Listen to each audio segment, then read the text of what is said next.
ॐ वसुदेवसुतं देवं कंसचाणूरमर्दनं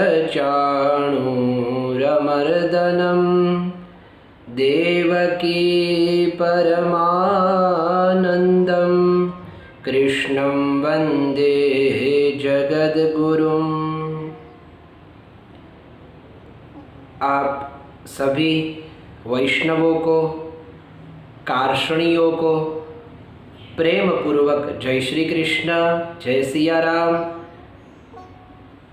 ओम नमः शिवाय। भगवान श्री हरि की अवतार स्वरूप मूर्ति या तो स्वयं अवतारी ऐसे भगवान श्री कृष्ण का प्राकट्य हमारे बीच में होने वाला है। वैसे तो हर वर्ष परमात्मा पधारते हैं और अपने भक्तों का रंजन करते हैं और अपने भक्तों का मनोरंजन भी करते हैं और मनोमंथन भी करवाते हैं, क्योंकि कृष्ण आनंद स्वरूप है। आप समझ ही गए होंगे किसकी बात चल रही है, क्योंकि मंगलाचरण का प्रारंभ ही यहाँ से किया गया है श्री कृष्ण को याद करके। और वो कौन है? देवकी परमानंदम। वही श्री कृष्ण देवकी के परम आनंद स्वरूप है। आनंद नहीं, परमानंद। तो स्वयं भगवान श्री कृष्ण परमानंद रूप है, जो हमारे बीच में कुछ क्षणों के बाद ही पधारने वाले हैं और हम सब उनका स्वागत करने के लिए आतुर हैं। हर वर्ष हम सब मिलकर के कहीं न कहीं किसी जगह पर मिलकर के भगवान श्री कृष्ण का प्राकट्य उत्सव मनाते हैं।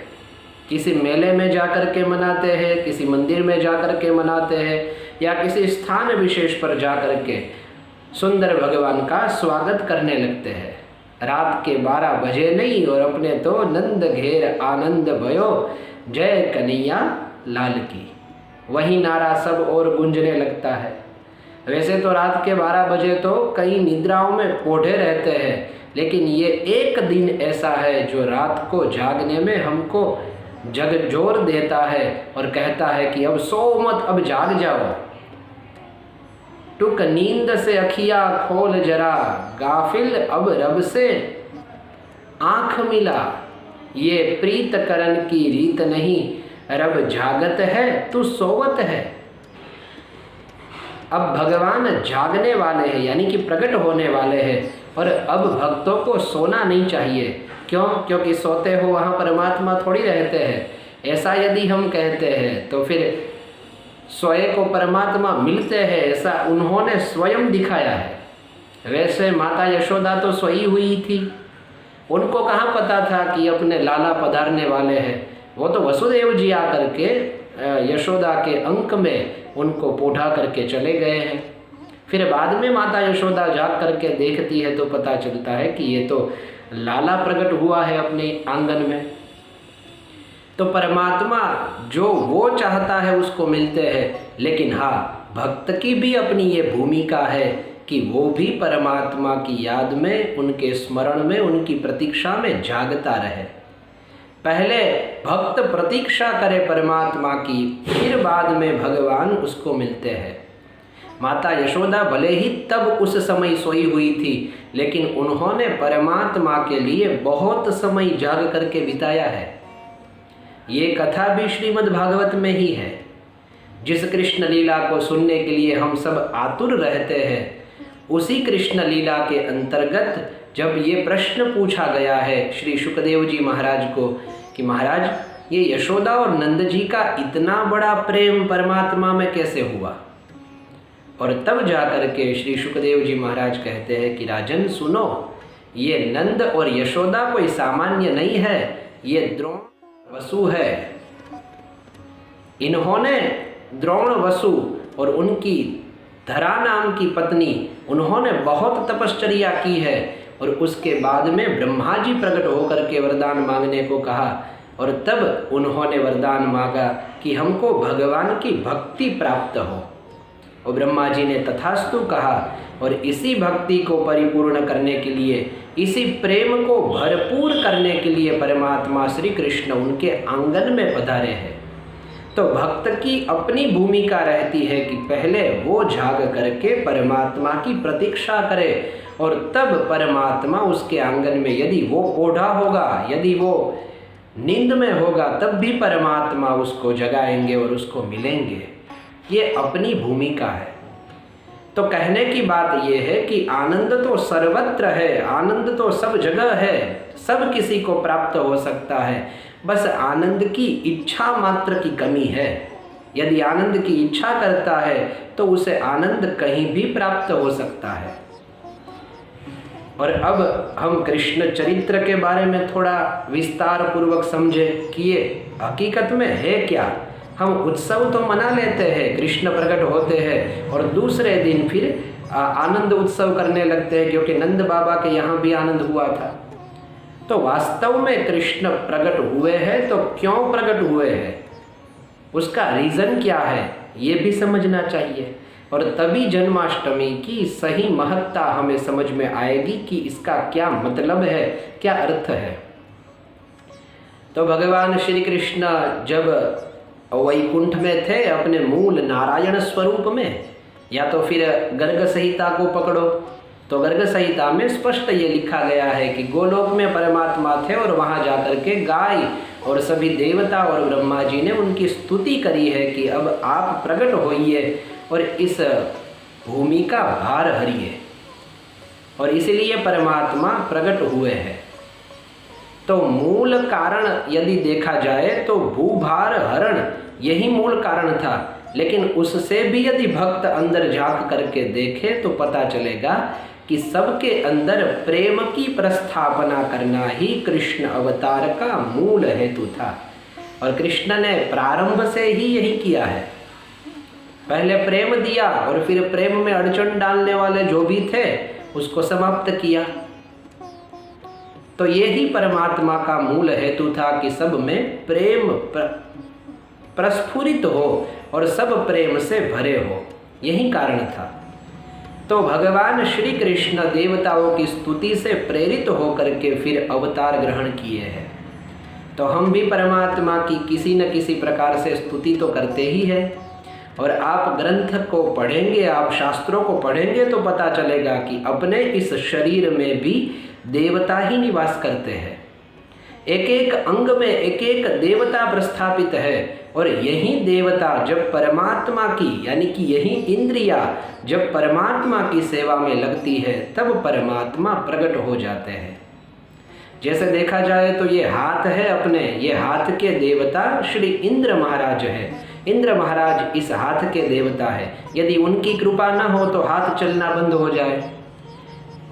चरण के देवता श्री नारायण है, यदि उनकी इच्छा न हो तो फिर पैर चलना बंद कर दे, और फिर तो बूढ़े हो गए और अब तो अपनी उम्र हो गई कि चला नहीं जाता, ये प्रश्न आता है। और आँख को देखे तो आँख के देवता एक में सूर्य नारायण है, एक में चंद्र नारायण प्रस्थापित है। और अपने इस कानों को देखे तो कान के दिशा देवता है, अपनी जीभ को देखे तो उसमें वरुण देवता है, और जो हम बोल रहे हैं उसके अग्नि देवता है। और ये नासाग्र है, हमारी नाक, इसके अश्विनी कुमार देवता है। तो एक भी अंग ऐसा नहीं है जिसमें देवता प्रस्थापित ना हुए हो। तो जब यही सारी इंद्रियां परमात्मा की सेवा में लगती है तो यही समझना चाहिए कि उनकी स्तुति कर रही है, और इसी स्तुति से फिर वही परमात्मा आनंद स्वरूप में प्रकट होते हैं। कृष्ण क्या है? कृष्ण आनंद है। वेद कहते हैं, श्रुतियाँ कहती है, रसो वही सह। भगवान श्री कृष्ण रस रूप ही है, और ये रस ही आनंद है। परमात्मा के विषय में जिसको रस न आए तो उसको संसारी ही समझना चाहिए। वो परमात्मा के विषय में जिसको रस आए तो वो रस में तराबोर रहता है और सदैव आनंद में रहता है। तो उस कारण से फिर परमात्मा हमारे जीवन में भी प्रकट होते हैं। अब कौन से माता पिता से प्रकट होते हैं? तो कृष्ण प्रकट हुए तो उनके माता पिता वसुदेव और देवकी है। वसुदेव और देवकी के निमित्त बन करके परमात्मा प्रकट हुए हैं। तो वसुदेव क्या है? शास्त्र बताते हैं, श्रीमद् भागवत में स्पष्ट लिखा है, विशुद्ध सत्वम वसुदेव शब्दितम। वसुदेव है वे विशुद्ध सत्व है। सत्व यानी मन। अपना जो मन है वो विशुद्ध हो जाए, शुद्ध नहीं विशुद्ध, उसमें एक भी विचार, विकल्प, वितर्क, कुतर्क इत्यादि न रहे, पूर्णतः शुद्ध हो जाए, परमात्मा के सिवा किसी का विचार मन में न रहे, यही तो वसुदेव है। और देवकी क्या है? तो शास्त्र ही कहते हैं, देवकी सर्वदेवता।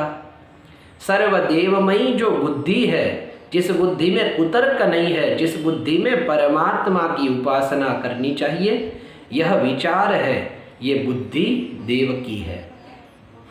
और उसी देवकी और वसुदेव जी के माध्यम से परमात्मा पधारते हैं। यानी जिसकी बुद्धि सर्वदेवमयी हो, जो देवमयी कार्य में जुड़ा हो, जो आसुर कार्य की भावना इच्छा न रखता हो, और जो अपने मन से विशुद्ध हो चुका हो, विकारों से उपरत हो चुका हो, ऐसे यहाँ वसुदेव और देवकी के यहाँ परमात्मा पधारते हैं। तो वसुदेव और देवकी ये दोनों मन और बुद्धि है, परमात्मा इसी मन और बुद्धि में पधारते हैं। पहले परमात्मा कहाँ पधारे? तो श्रीमद् भागवत जी में स्पष्ट लिखा है, आविवेशांश भागेन मन आनक दुंदुभे है। आनक दुंदुभि वसुदेव जी का एक नाम है। ये इसीलिए पढ़ा क्योंकि वसुदेव जी का जब प्रागट्य हुआ तो देवता इतने राजी हो गए कि अपने आप ही वो नगाड़े और इत्यादि बजने लगे। और जैसे ही नगाड़े बजे तो आनक उसको कहते हैं, नगाड़े उसको संस्कृत में आनक कहते हैं, और दुंदुभिया इत्यादि बजने लगी तो उसका एक नाम हो गया आनक दुंदुभि। तो वसुदेव जी का नाम है आनक दुंदुभि। तो इसी कारण से परमात्मा जब पधारे तो आनक दुंदुभि ऐसे वसुदेव जी के मन में पधारे हैं, और उन्हीं के मन से फिर देवकी के उदर में प्रविष्ट हुए हैं। अब देखो कितनी सुंदर बात श्रीमद् भागवत में व्यास जी कहते हैं कि सा देवकी सर्व जगन निवासा निवास भूता नितराम नरेजे। जो देवकी है वो सर्व जगन निवास भूता हो गई, यानी कि सब जगत का जो निवास स्थान है, ऐसे भगवान श्री हरि उनका भी निवास स्थान हो गई देवकी माता। तो कितनी धन्य है कि सब जगत को धारण करने वाले श्री हरि का भी निवास देवकी माता बन गई। तो यही बुद्धि का अपना एक अर्थ है कि बुद्धि परमात्मा को धारण करने में समर्थ हो जाए। वैसे देखा जाए तो श्रुतियाँ कहती है, यतो प्राप्यन्यवर्तन्त वाचश्च मनसा सह, यतः अप्राप्य, परमात्मा को प्राप्त किए बिना ही वाणी बुद्धि के सहित, मन के सहित वापस लौट जाती है। क्यों? क्योंकि ब्रह्म अतर्क्य बुद्धि मन बानी, वो ब्रह्म बुद्धि मन और वाणी से अतर्क्य हो चुका है, और वही अतर्क्य होने के कारण न तो बुद्धि में आता है, न तो मन में आता है, और न तो वाणी से उसका वर्णन होता है। तो इसी कारण से बुद्धि समर्थ हो, पहले बुद्धि परिपक्व हो, मन विशुद्ध हो जाए, और तब जा करके परमात्मा करुणा करके खुद ही बुद्धि में आविष्ट होते हैं और आनंद रूप में प्रकट हो जाते हैं।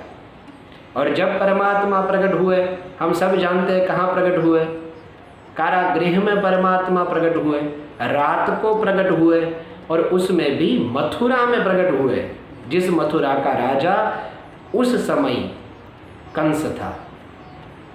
कम सुखम स्यति हंति इति कंसः।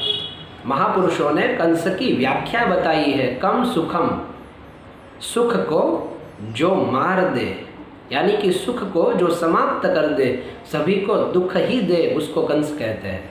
और कंस वही करता था, हम सब जानते हैं। देवकी के 6 बालकों को मार दिया, 7वां था सो रोहिणी के गर्भ में स्थापित कर दिया, और 8वें अवतार के रूप में स्वयं श्री हरि पधारे। तो सबको मारना, सबको पीटना और स्वार्थमयी ही जीवन जीना कंस की अपनी परिभाषा थी। और इसलिए परमात्मा श्री कृष्ण प्रकट हुए, और प्रकट हुए तत्क्षण वहाँ रहे नहीं, गोकुल में चले गए। क्यों? क्योंकि जहाँ स्वार्थ रहता हो वहाँ परमार्थ कैसे रह सकता है। और कृष्ण तो स्वयं परमार्थ स्वरूप है। राम ब्रह्म परमार्थ रूपा, अविगत अलख अनादि अनुपा। वही राम कृष्ण बना है, वही कृष्ण नरसिंह बना है, वही नरसिंह वामन बना है, वही कूर्म है, वही अजित है, वही मोहिनी है, वही नरनारायण है, वही नारद है, वही सनकादि कुमार है, वही पृथु है। सब अवतार उन्हीं परमात्मा के हैं। या तो ये कहा जाए कि ये पूरी सृष्टि परमात्मा के ही स्वरूप है। तो मूल में हम ये समझ रहे थे कि स्वार्थ जहाँ हो वहाँ परमार्थ नहीं रह सकता। इसलिए देखो, जहाँ कंस था वहाँ कृष्ण नहीं रहे, कृष्ण चले गए गोकुल में। और मेरे सदगुरु भगवान पूज्य भाई श्री ये समझाते हैं गोकुल क्या है। गोकुल का अर्थ करके वे बताते हैं कि गो यानी इंद्रिया और कुल यानी समूह। इंद्रियों का समूह जहाँ पर है वहीं कृष्ण रहते हैं। क्यों? क्योंकि इन इंद्रियों ने बहुत स्तुति की है परमात्मा की, बहुत प्रार्थना की है कि अब परमात्मा कृपा करो। और सबके बीच में हृदय में आकर के वही ब्रह्म प्रस्थापित होता है जो सबको आनंद कराता है। इसलिए परमात्मा गोकुल में चले गए निवास करने के लिए और 11 वर्ष तक रहे। यहाँ भी समझने वाली बात है, 11 वर्ष ही क्यों रहे? इसका एक अर्थ है कि 11 इंद्रियों का विशेष महत्व बताया गया है। पंच कर्मेंद्रिय, पंच ज्ञानेंद्रिय और मन, ये 11 इंद्रिय जिसके वशीभूत हो जाती है फिर वो परमात्मा को सहज ही प्राप्त कर लेता है। इस हेतु से परमात्मा वहाँ 11 वर्ष तक रहे हैं।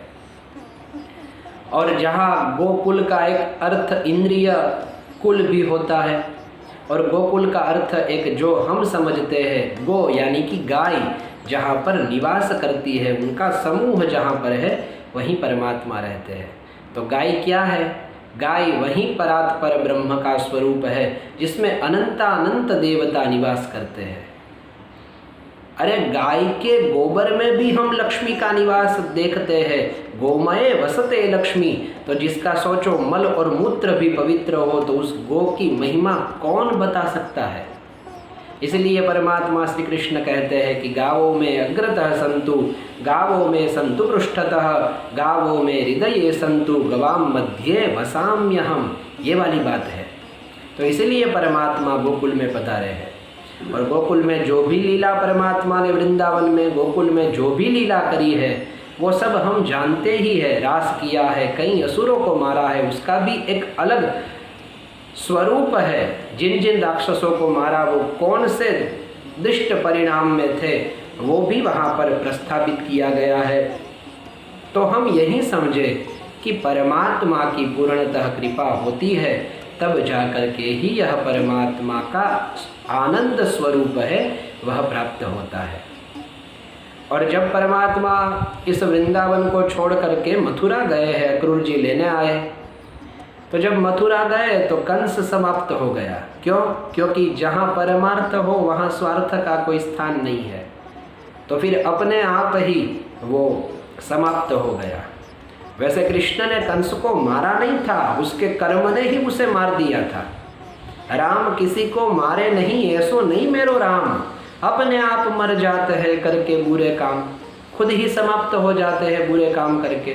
तो भगवान तो केवल अब गिरा हुआ ही है, उसको यदि छू दे तो गिर जाए तो उसमें उसका क्या दोष है। तो वैसे ही जहाँ परमार्थ है वहाँ स्वार्थ कैसे रह सकता है, और जहाँ प्रकाश है वहाँ अंधकार कैसे रह सकता है। तो यही वाली बात है कि प्रकाश जैसे ही आया मथुरा में वैसे ही पूरा अंधकार समाप्त हो गया। कंस का जो भी दुष्ट परिणाम था वो सबको भुगतना बंद हो गया और सबको आनंद प्राप्त होने लगा। बस इसी आनंद की कुछ चर्चा हमने कुछ क्षण आपके साथ की, इसीलिए क्योंकि हम कृष्ण को चाहते हैं, हम भी आनंद की, शांति की, सुख की चाहना करते हैं। याद रखो, जो भी आनंद की चाहना करता है वो इनडायरेक्टली कृष्ण को ही भजता है। यदि कोई कहे कि मेरे इष्ट तो राम है, लेकिन यदि तुम सुख की चाहना करते हो यदि तुम आनंद की चाहना करते हो तो कृष्ण की ही चाहना तुम्हें है। वैसे राम और कृष्ण में कोई अंतर नहीं है, लेकिन समझाने के लिए ये बात केवल कि कृष्ण को यदि न चाहता हो, भगवान को यदि न मानता हो, लेकिन सुख को मानता हो, तो इनडायरेक्टली वो कृष्ण को ही मानता है। तो यही वाली बात आज इस महामारी में फंसे हुए हम कहीं मिलजुल करके उत्सव नहीं कर सकते तो क्या हुआ, आज कृष्ण सब के घर में पधारने के लिए उत्सुक है। वैसे तो किसी मंदिर में जाकर के उत्सव मनाते होंगे हम, या तो फिर अपने घर में ही मनाते हो तो कोई बात ही नहीं है, लेकिन आज हमारे यहाँ अवसर है कि हम सब मिल करके अपने घर में ही पलना बनाए और परमात्मा को उसमें झुलाए। आज हम सबके घर में परमात्मा पधारने वाले हैं, ये अवसर दिया है परमात्मा ने, तो हम उन प्रेम स्वरूप कृष्ण को यही प्रार्थना करें कि प्रभु इस महामारी से हम जल्दी ही मुक्त हो, इस दोष से हम जल्दी ही मुक्त हो, हम एक साथ सभी सबको मिल सके और प्रेम में भरे हम सबको अपना सके, यही प्रार्थना भगवान श्री कृष्ण को करें। और यदि बहुत ही आपकी इच्छा हो और आपको लगता हो कि जन्माष्टमी में क्या करना चाहिए, तो आप कृष्ण के पाठ पूजा इत्यादि तो करते ही हैं, उपवास भी करते होंगे, लेकिन यदि मेरे ओर से कुछ सुझाव दूं तो श्रीमद् भागवत जी में पहले अध्याय 10वें स्कंद से पहले अध्याय से लेकर के 5वें अध्याय का पाठ करें। क्यों? क्योंकि उसमें भगवान श्री कृष्ण का प्राकट्य हुआ है, वो कथा है।